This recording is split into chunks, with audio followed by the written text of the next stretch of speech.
Bienvenidos a un nuevo encuentro con la salud, ciencia y tecnología. Quien les habla, Jenny Urquía, gerente de investigación, desarrollo y nuevos proyectos en Espromet Bio.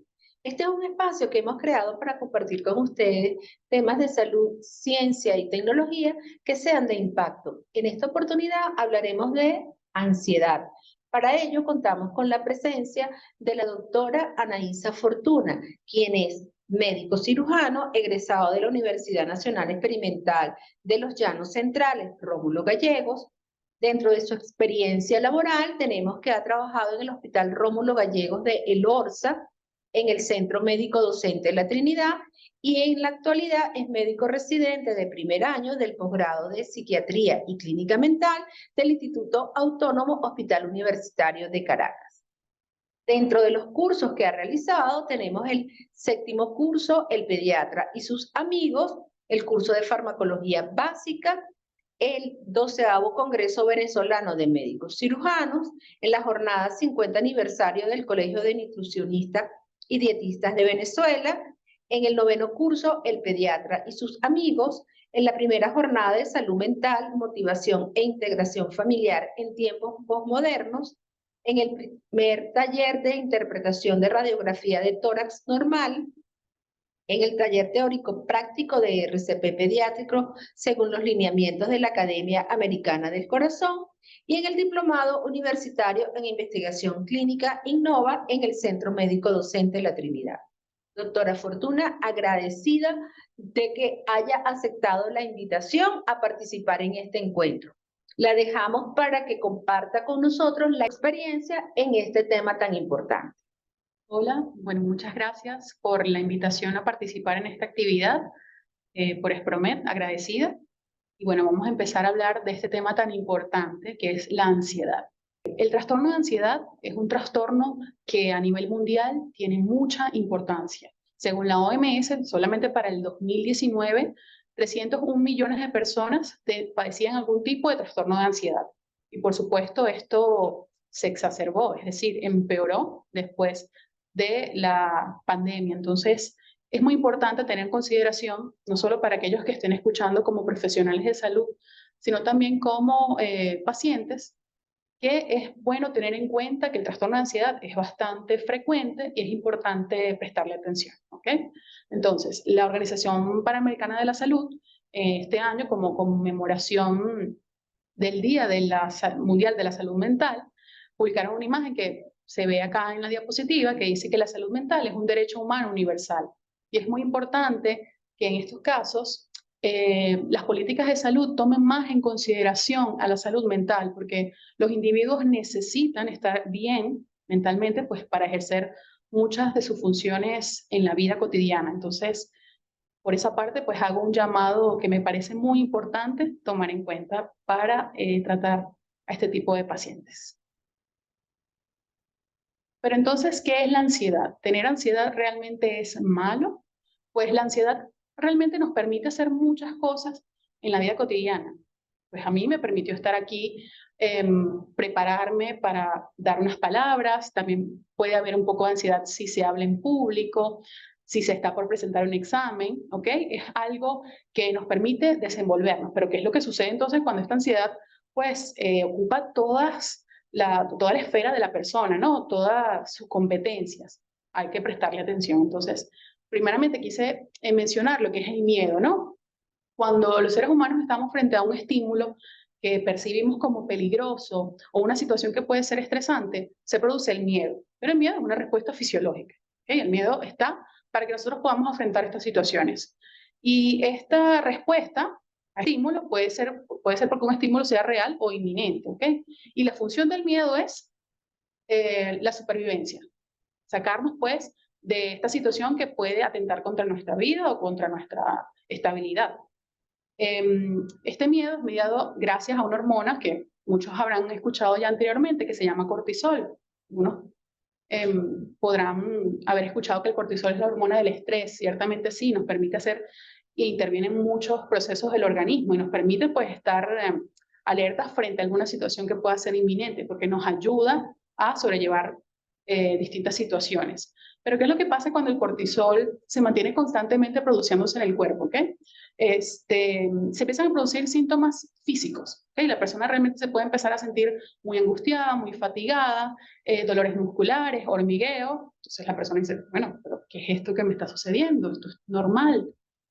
Es allí donde hay que tener en consideración. Entonces ya no sería una respuesta fisiológica o normal. Ya entonces estaríamos ante una producción excesiva de esta hormona o estaríamos sintiéndonos constantemente preocupados por alguna situación. Y esto pues no está bien. Es donde entonces se produce la ansiedad, que es una reacción emocional de preparación para una llamada amenaza futura percibida, un evento negativo, real o imaginario, del cual se teme que ocurra en el futuro. Cuando una persona está ansiosa, no hay manera que pueda calmarse. No hay situación que pueda ayudar a que se sienta mejor. La persona se siente bastante cansada, agobiada, preocupada, puede tener pensamientos negativos constantemente y no hay ninguna medida que éste pueda adoptar para poder relajarse.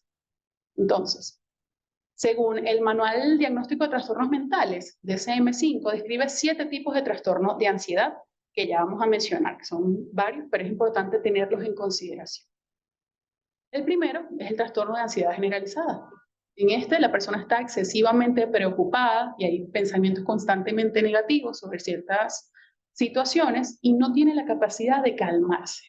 Esta persona, por lo general, no puede acudir a un evento con amigos porque se siente cansado o siente miedo de estar en ciertas situaciones. No hay medidas que lo puedan ayudar entonces a recuperar esa estabilidad. Entonces, ¿qué puede experimentar una persona con ansiedad generalizada? Inquietud o sensación de estar atrapado o con los nervios de punta, fácilmente fatigado por lo que les comenté del cortisol y otras sustancias también que se liberan, dificultad para concentrarse o quedarse con la mente en blanco. ¿Okay?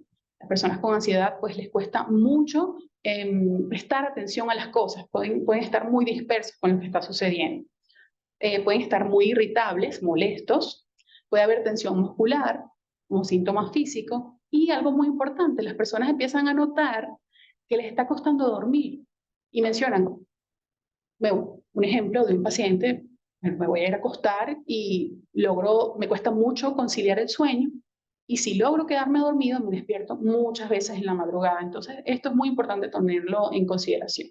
Y otros síntomas físicos como hormigueo, sensación de cansancio, como ya les mencioné. Entonces este es el principal trastorno de ansiedad y es importante tenerlo en consideración.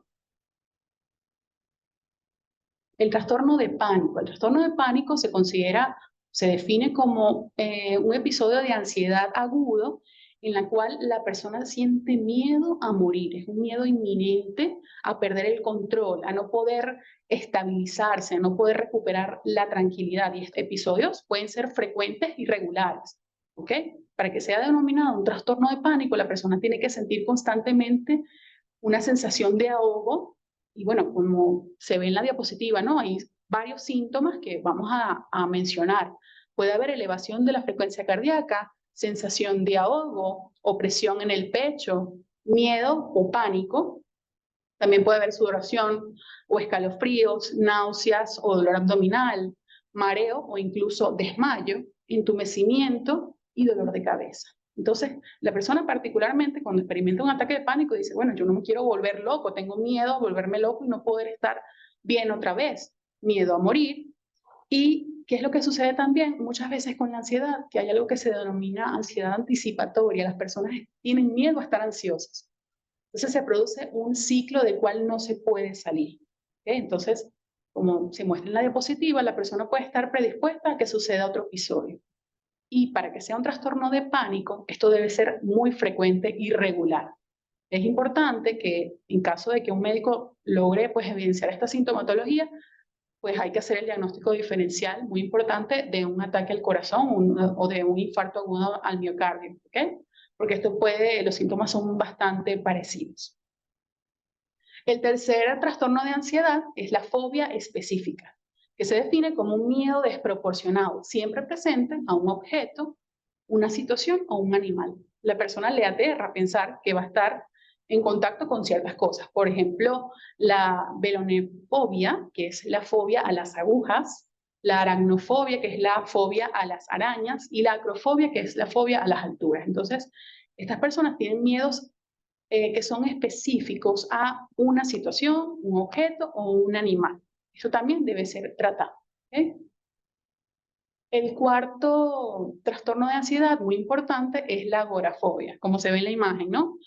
Vemos una imagen en la cual hay personas, están como en una calle, la persona está caminando y dice, no puedo estar aquí. Y es que las personas con agorafobia tienen mucho miedo a estar en lugares abiertos, ir al cine, estar en el metro, estar en lugares donde saben que van a estar expuestos y no se sienten seguros. ¿Ok? Este tipo de personas puede evitar estar en ciertas situaciones como salir, ir a trabajar, y es por esto que hay que tomar en consideración porque puede ser un motivo para que una persona deje de trabajar, deje de compartir con sus amigos, deje de llevar la vida que antes llevaba. El quinto trastorno de ansiedad, que es la fobia social o ansiedad social, como su palabra lo indica, pues este miedo o esta sensación de fuerte malestar que hay cuando se sabe que va a estar la persona en una situación social, ¿ok? Una fiesta, un compartir. ¿Por qué? Porque la persona particularmente siente miedo a sentirse juzgada, a sentirse humillada o avergonzada. Entonces, una de las complicaciones pues, que tiene este tipo de trastorno es que la persona se va a aislar. Y lo que no es bueno para ningún paciente psiquiátrico y para ningún paciente, para ninguna persona, es estar aislado, porque los seres humanos son seres humanos, somos sociables, entonces necesitamos estar relacionados con otras personas, con actividades, trabajo, actividades físicas. Entonces, imagínense una persona que tenga fobia social y no quiera salir o tenga miedo a partir con alguien más por miedo a esto que ya les comenté. Entonces, hay que considerarlo, ¿no? El sexto trastorno de ansiedad es la angustia de separación, que se define como la ansiedad ante la idea de separarse de las personas de referencia, ¿ok? Con las que están particularmente relacionados, como los padres y amigos. Esto suele verse en los niños, pero también se puede ver muy frecuente en los adultos, ¿no?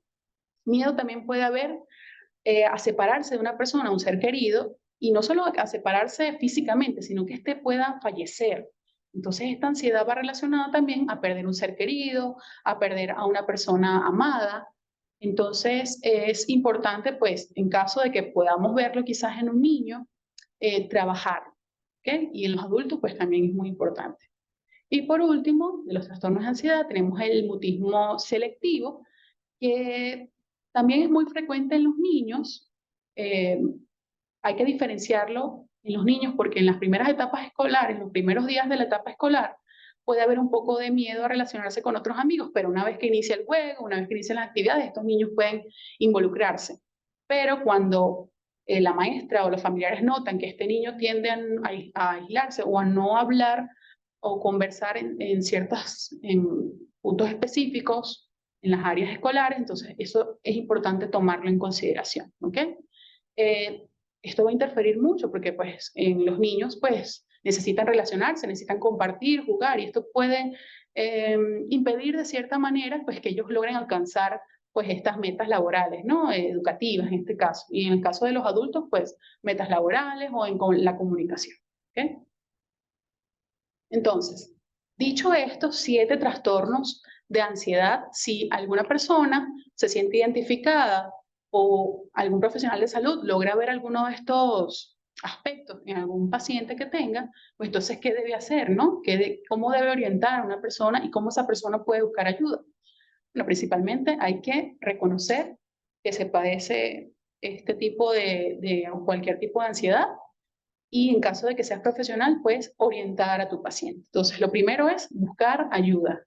Una vez diagnosticado algún tipo de trastorno de ansiedad, tiene muy buen pronóstico y puede ser tratado. ¿Okay? Este tipo de trastornos tienen tratamiento y bueno, ya vamos a ver cuáles serían ese tipo de tratamientos. Si el paciente está realmente muy ansioso y como les comenté, por ejemplo, en el trastorno de ansiedad generalizado, no tiene la capacidad de volver a estar tranquilo, pues el médico en este caso puede ser un médico psiquiatra, pues puede indicar el uso de ansiolíticos o antidepresivos. Vamos a hablar un poco de lo que son las ventajas y desventajas. Los ansiolíticos y antidepresivos el caso de los ansiolíticos tienen una gran respuesta pues, para disminuir estos niveles de ansiedad. Las personas manifiestan que una vez que los empiezan a tomar, pues se empiezan a sentir más tranquilos, están más relajados, con mayor capacidad de estar atentos a los estímulos externos, pero lo que sucede es que como tratan prontamente la ansiedad, pues, bueno, ¿quién quiere volver a estar en un estado quizás de tranquilidad? O sea, la persona quiere particularmente seguirlo consumiendo porque el cuerpo crea una tolerancia. Entonces, es importante que se le instruya al paciente y el paciente debe saber entonces que este tipo de medicamentos generan un tipo de adicción. Y es importante entonces que el médico, pues una vez indicado el medicamento, pues vaya disminuyendo progresivamente la dosis. Bueno, los ansiolíticos junto con los antidepresivos han mostrado una muy buena respuesta y los antidepresivos pues lo que ayudan es también a disminuir estos montos de ansiedad, pero en pacientes que tengan quizás síntomas depresivos. ¿Okay? La psicoterapia es fundamental. ¿Por qué? Porque muchas veces el trastorno de ansiedad es causado por alguna situación que vivió la persona, duelo, pérdida del trabajo, algún problema familiar, alguna enfermedad. Entonces, debemos atacar la causa que le afecta al paciente, debemos atacar esta causa con psicoterapia. Y hay distintos tipos de psicoterapia. Psicoterapia psicoanalítica, de corte psicodinámico, puede haber psicoterapias cognitivo-conductuales, en el caso de pacientes con fobias, en donde el profesional va a ayudar al paciente a aproximarse progresivamente a este estímulo que le causa tanto miedo y lo va a ayudar a aproximarse de manera que él pueda tener mejor capacidad entonces de tolerar este estímulo, ¿vale? Pues la respiración es una de las cosas que solemos indicar en este tipo de pacientes porque es algo que se tiene pues a la mano en todo momento. Pues. Entonces, muchas personas pues todos respiramos, pero no lo hacemos de manera consciente y quizás podemos pensar que no es totalmente necesario, pero controlar la respiración puede ayudar muchas veces a mejorar estos síntomas. Entonces podemos enseñar al paciente a respirar, a estar más consciente de que está vivo y de que puede controlar su ansiedad iniciando una parte con controlar la respiración. Entonces enseñamos al paciente a respirar y el paciente puede tener entonces un poquito más de dominio sobre la ansiedad. Pero es una parte de este proceso de tratamiento. Y también terapias de relajación, invitar al paciente a que haga alguna actividad física. En el caso de la ansiedad, de la depresión, está comprobado que la actividad física reduce en gran manera a la ansiedad y la depresión. Entonces, invitar a nuestros pacientes a que puedan entonces hacer alguna actividad física que les guste, que disfruten, pero sobre todo que les permita entonces salir de esta situación, porque la ansiedad es muy consume a la persona, no le deja ver las posibilidades que tiene. Entonces, hay que ayudar al paciente y guiarlo en este proceso. Como última instancia, la meditación y cambios en el estilo de vida. La meditación también ha mostrado muy buenos resultados en pacientes con ansiedad y también en pacientes con depresión. Entonces, estos aspectos hay que tenerlos muy en consideración cuando estamos frente a un paciente con trastorno de ansiedad, porque el ser humano es un todo, entonces debemos tratar de esta manera. Y bueno, ya para finalizar pues mi participación en esta actividad, quise traerles una imagen que dice: rompamos la cadena del estigma y la discriminación contra las personas con problemas de salud mental. Y es algo bastante visto que aquellos pacientes que acuden a un psiquiatra o a un psicólogo, pues se les tilda quizás de una persona que no está en sus 5 sentidos o no tiene la capacidad de mediar con las cosas, pero realmente no es así. Todos los seres humanos necesitamos atención de salud y de que sea de calidad y que sea una atención que nos permita entonces desenvolvernos en todas las áreas de nuestra vida. Entonces, si te sientes identificado o si algún profesional de salud se siente identificado particularmente con este tema, pues les invito a seguir revisando la bibliografía, que es bastante amplia. Y bueno, agradecida también con Espromed por invitarme a esta actividad y que posteriormente podamos seguir participando en estas actividades. Muchas gracias. Gracias, doctora Fortuna, por tan brillante presentación y orientarnos sobre qué es la ansiedad, cuáles son los síntomas más comunes, los diferentes tipos de ansiedad que podemos encontrar o identificar y además cuál es el tratamiento. Muchísimas gracias por abrirnos los ojos sobre este tema. Y a ustedes que nos sintonizan, si tienen alguna pregunta, no dejen de hacerla en los comentarios de esta publicación y no olviden seguirnos a través de nuestras redes como @Esprometbio. Hasta un nuevo encuentro.